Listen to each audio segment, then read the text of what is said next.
Born under a blue hue, a bad sign, a broken red light rips from roots.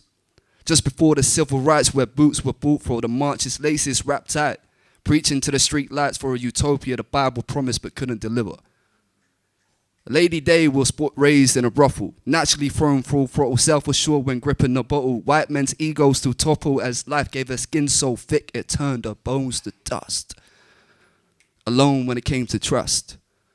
Love observed in the patience of rust and the hustle of the Harlem streets with Harley Quinns hauled them into jazz clubs, called them up to pimp their pain and their love.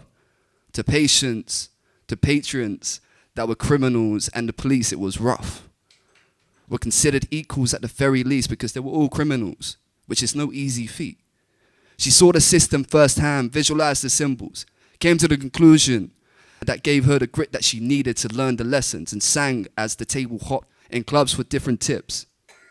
And her voice ripped through the souls of those who heard her, hypnotized them with her blues and her truth, and the ruthless white men dragged her from the stage in rage that a woman displayed on the page the crimes that they committed. Each and every day suggesting a new wave to pave, and not to stray away from the task at hand. In the eyes of authority, her voice and her skin was a sin, akin to the reason for the second great migration from the south, and the stories unveiled from their mouth and their voice, no doubt that a change was gonna come because it had to.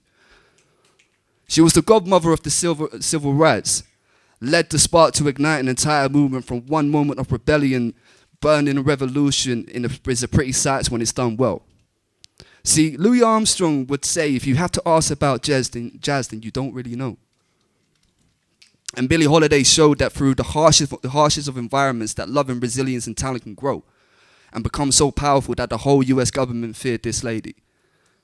But this shouldn't be a sacrifice of someone else's dignity based on their predisposition. We need to position ourselves to learn from her story, learn from our history.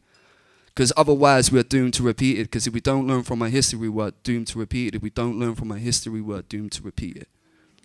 Thank you so much for listening.